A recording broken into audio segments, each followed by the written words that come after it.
네, 안녕하세요. 주터팬입니다. 최근에 4월달부터 매수하세요 라는 증시 상황 브리핑이 많더라고요. 매수하라는 의미, 실적과 모멘텀 매력을 갖춘 회사를 매수해보세요 라는 이야기이겠죠. 관련해서 두 개의 회사를 추려봤습니다. 공부해보는 시간을 가져보겠습니다. 첫 번째로 시장 상황 먼저 살펴보고, 두 번째로 투자자로서 현재 시장 상황에서 중요한 것, 그리고 실적 모멘텀을 갖춘 알짜 회사, 결론 및 투자 방향에 대해서 이야기 드려보겠습니다. 자, 먼저 3월달은 넘어갔고요. 2월달 같은 경우에는 저평가 회사 두 개를 소개해드렸었는데요. 첫 번째로 심텍, 두 번째로 코리알리를 소개해드렸었죠. 코리알리 같은 경우는 금리가 오를 때 수혜를 받는 보험 업종이기 때문에 중장기로 가져가 볼 만하다라고 판단되고, 심텍 같은 경우는 DDR5 분야에서 가장 선호되는 종목이죠. 최근에 반도체 주가가 또 다시 하락하고 있는데 DDR5 종목은 여전히 견조한 모습 보여주고 있습니다. 시장 상황 간단하게 브리핑 드려보겠습니다.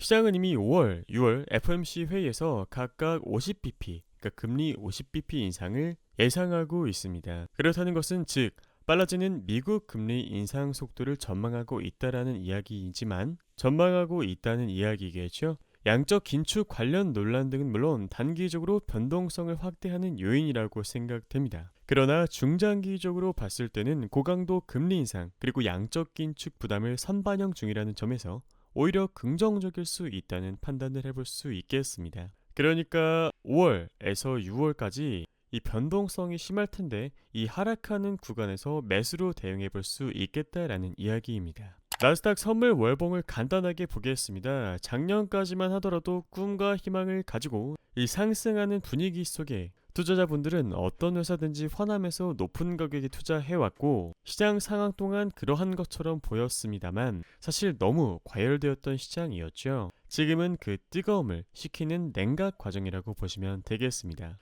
최근에 한국 시장에서 삼성전자가 호실적을 발표했음에도 외인과 기관 투자자들의 매도세가 이어지면서 우울한 분위기를 만들고 있지요. 시장은 여전히 보수적인 분위기에서 다시 박스권의 바닥을 테스트할 것으로 보입니다. 성장주 vs 가치주, 민감주 vs 방어주, 어떤 게 중요할까요? 사실 부정적인 이슈에도 장기적인 성장 궤도가 흔들리지 않는 기업을 찾는 것이 가장 중요한 것이라고 보시면 되겠습니다. 첫 번째 소개드리는 기업은 바로 제이시스 메디칼, 미용 의료기기 업종이고요. 투자 포인트는 5가지입니다. 작년 4분기 매출 역시나 전분기 대비 성장하며 6분기 연속 사상 최대 매출을 달성해냈죠. RF기기의 가파른 매출 성장세, 전년 대비 무려 2배 넘는 성장을 했고, 고마진 소모품 매출 증가세 또한 전년 대비 플러스 66%로 훌륭했습니다. 자, 그리고 글로벌 리오프닝 기조, 최근에 야외에서 마스크를 벗는 추세로 가고 있죠. 그에 따른 수출 확대 등의 구조적 성장이 예상되고, 22년 매출액은 전년 대비 31%, 영업이익은 전년 대비 43%나 성장할 것으로 전망됩니다. 21년에도 훌륭한 수치를 보여주었는데 22년에도 이러한 수치가 전망된다라는 이야기죠. 자, 그리고 골드만삭스가 지속적으로 이 회사에 대해서 목표가 19,000원 이상을 제시하며 밀어주고 있더라고요. 자세하게 살펴보겠습니다.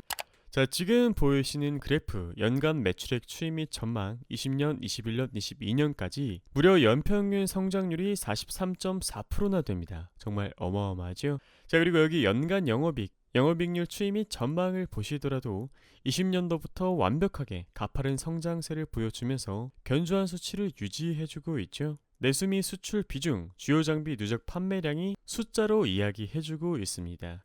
다음으로 제이시스 메디칼의 제품 포트폴리오를 살펴보실게요. RF기기, 여기 보이시는 주름 개선, 여드름 개선 주사, 이 포텐자의 가파른 매출 성장세가 정말 훌륭했고, 고마진 소모품은 또 주기적으로 갈아줘야 되죠. 이 매출의 증가세가 또 어마어마했다라는 이야기입니다. 소모품의 매출이 늘어나면 늘어날수록 좋은 게 제이시스 메디칼의 매출 비중에서 소모품의 매출이 46%로 사실상 5할 가까이 차지하는 비중, 상당히 높은 것을 확인할 수 있었습니다. 소모품 매출액 추이 그래프를 보시면 아시겠지만 가파른 매출 성장세를 보여주고 있습니다. 따라서 영업 레버리지 효과를 이미 입증 완료했다라고 볼 수 있겠고, 이러한 폭발적인 증가세가 견조하게 유지될 것으로 전망됩니다. 자, 그리고 신제품 모멘텀도 있죠. 시장이 확대될 전망이고 소모품 비중이 또 증가될 전망이라고 합니다. 21년 RF의 총 누적 보급 장비 대수는 각각 2178대, 1035대로 안정적인 소모품 매출이 또 가능하겠죠. 장비 대수가 늘어나면 소모품 매출 또한 당연히 늘어나니까요. 그리고 매출 총 이익률의 90% 수준, 고마진 카트리지의 견고한 매출이 유지되고 있고, 올해 상반기 비침습 팁, RF의 FDA 승인 그리고 글로벌 출시들은 매출 확대를 통해 영업이익이 또 개선될 것으로 전망됩니다. 정확히 이야기하자면 영업이익이 또 상승하는 거죠. 제이시스 메디칼의 일봉입니다. 이러한 것들을 토대로 매수 계획을 세워 본다면 9,500원 초반, 9,000원대 초반을 분할 매수 가격대로 적절하게 세워볼 수 있겠습니다. 제이시스 메디칼의 차트 같은 경우는 233일 동안 엄청나게 흔들어 댔습니다. 덕분에 개인 투자자분들의 물량이 적을 것으로 예상이 되고요. 솔직히 이러한 구간, 웬만한 투자자들은 버티기가 힘들거든요. 개인 투자자뿐만 아니라 기관 투자자도 마찬가지였을 겁니다. 그래서 웬만한 악성 물량은 털어져 나갔을 것이다. 그리고 지금 여기 돌파한 모습 보이실 텐데 좌측에 매물대 또한 없기 때문에 상당히 깔끔한 차트입니다. 그래서 9,500원 초반, 9,000원 초반을 매수 전략으로 세워볼 수 있겠습니다. 실제로 최근에 기관과 그리고 외인의 꾸준한 매수세가 돋보이고 있는 상황이기 때문에 수급 측면에서도 장점이 있구나라고 볼 수 있겠죠. 두 번째 회사는 원준입니다. 2차전지 장비 업체이고요. 투자 키워드는 세 가지입니다. 첫 번째로 2차전지 소재 증설 사이클에 힘입어 향후 2년에서 3년 동안은 실적 고성장세 지속이 가능하다. 그리고 두 번째로 전고체 전지 관련 모멘텀을 보유하고 있다. 마지막으로 소재 업체에 납품하는 장비 업체로 셀업체에 납품하는 업체 대비 밸류에이션 프리미엄 요인이 존재합니다. 자세하게 살펴보겠습니다. 자, 일단 원주는 어떤 회사일까요? 2차전지 소재 생산에 필요한 열처리 솔루션을 제공하는 회사이고 2차전지 소재 생산용 RHK 및 PK 설비의 설계를 100% 국산화한 회사입니다. 매출 비중의 주력인 양극재 열처리 장비, 이 RHK가 바로 양극재 열처리 장비이고요. 소속로 비중이 81.3%, 공정설비가 6.9%, 기타가 11.7%입니다. 포스코, LG화학, 에코프로비엠 같은 유수의 대기업 등을 고객사로 확보하고 있는 것이 특징입니다. 열처리 과정에 대해서 간단하게 이야기 드리자면 소재의 품질 그리고 생산량을 결정하는 핵심 공정이라고 보시면 되겠습니다. 투자 포인트는 세 가지입니다. 양극재양 RHK 장비 수주 지속 전망, 음극재양 PK 장비 수주 기대 전망입니다. 음극재 시장 같은 경우는 또 지속적으로 성장할 전망이죠. 관련해서 제가 예전에 나노신 소재에 대해서 소개드린 적이 있는데 여기 카드를 확인하시면 좋을 것 같습니다. 자, 그리고 전고체 및 탄소 섬유항 열처리 장비 개발에 따른 중장기 성장 모멘텀을 또 확보하고 있는 회사입니다. 양극재가 주요 매출원이라고 이야기 드렸었는데 수익성이 좋은 음극재 장비 납품도 올해부터 본격화될 전망이라고 하는데요. 그 이유는 주요 음극재 생산 업체, 대주전자 재료에 대한 레퍼런스를 보유하고 있고 양산 장비 납품 이력이 있는 고객사에 대한 추가적인 장비 납품이 기대가 되는 부분이고 특히 동사는 21년 말 711억 원 규모의 SK 머티리얼즈 향 수주에 성공한 이력이 있습니다. 고객사 증설 스케줄에 맞춰 두 개 라인의 추가 수주 가능성이 높기 때문에 향후 매출 성장과 수익성에 기여할 전망이고 음극재용 장비는 양극재 대비 단가가 또 높아서 수익성 측면에서는 또 긍정적으로 매출과 영업이익을 가져다 줄 수 있겠죠. 자, 그리고 신규 수주 지속 그리고 높은 수익성 보전이 가능하다라는 키워드인데 21년 말 기준 수주 잔고가 이미 1,500억 원 이상으로 파악됩니다. 게다가 올해의 신규 수주는 2,000억 원 수준으로 추정이 되는데 고객사들이 추가 증설을 지속적으로 하고 있는 덕분이죠. 증설을 하니까 당연히 원준의 장비를 가져다가 써야 되니까요. 그래서 중장기 신규 수주는 더욱 확대될 것으로 예상됩니다. 게다가 일본 업체를 제외하면 경쟁사가 거의 없고 R&D 단계에서 고객사와의 협력이 이루어진다는 점, 외주를 통한 낮은 인건비와 자체 설계 시스템을 갖고 있다는 점에서 현재 수준 이상의 마진율이 보존될 것으로 판단됩니다. 자, 그리고 전고체 전지 모멘텀 상당히 중요하죠. 3,000도 이상의 초고온 열처리 기술을 보유한 열처리 기업인 독일의 아이젠만을 작년에 인수했습니다. 이를 기반으로 지난해 해외 전고체 전지 분야 선도 기업에 파일럿 장비를 납품하여 설치 및 시운전한 이력을 또 확보하고 있더라고요.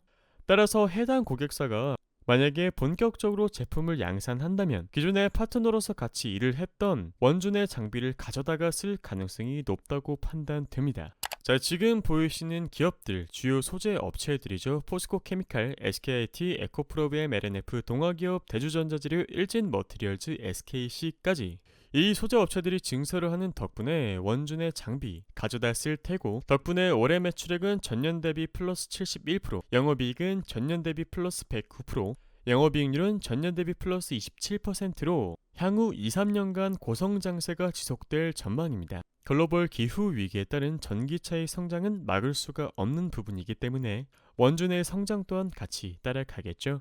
22년 매출은 1,500억 원 이상을 기록할 전망이고 영업이익률은 26% 수준으로 추정합니다. 영업이익률이 이 정도면 상당히 준수한 수준이라고 할 수 있겠습니다. 자, 지금 보이시는 그래프, 기관과 외인의 매매 동향인데요. 지난 4월 7일 최대 주주 물량 204만 주 해제가 완료되었습니다. 실제 그날 엄청난 물량이 시장에 쏟아져 나왔고 반면에 외인들은 매도를 하지 않았네요. 대량 매도가 나온 흔적이 있긴 하지만 여전히 또 추가적인 물량이 나올 수가 있기 때문에 그런 부담이 존재하는 것은 사실이지만, 지속적으로 성장할 기업이라면 조정받는 국면에서 분할 매수를 하는 것이 이러한 부담으로부터 벗어날 수 있는 방법이겠죠. 자, 원준의 일봉을 간단하게 살펴보겠습니다. 여기서 바닥을 확실하게 다져주고 나서 상승 추세로 돌려세운 모습인데요. 1차적으로 매수를 들어간다면 첫 번째 지지밴드 107,400원부터 109,300원, 그 다음은 101,300원부터 102,800원, 마지막으로 95,000원부터 96,200원까지 1차, 2차, 3차 나눠서 받아볼 수 있겠습니다. 첫 번째 저항은 116,400원이고 이 구간을 뚫으면 122,200원, 꽤 두터운 저항 밴드가 남아있긴 한데 이 구간만 완벽히 돌파해 준다면 위로 쭉쭉 뻗어나갈 가능성이 높다고 판단되네요. 투자 전략을 세워본다면 두 회사 모두 실적 플러스 모멘텀을 갖춘 회사인 만큼 최소 월, 분기 단위로 투자하시길 권유드리고, 투자할 경우 제시드린 지지선까지 분할하여 적절한 평균 단가를 가져가시길 바랍니다. 여유있게 기다리는 사람은 기다림에 지치지 않기 때문이죠. 익절은 나누어 플러스 20%, 플러스 30%, 플러스 40% 구간에서 하시기를 권유드립니다. 오늘 여러분들과 함께한 공부 도움이 되셨다면 구독, 좋아요, 알람 설정 부탁드릴게요. 감사합니다.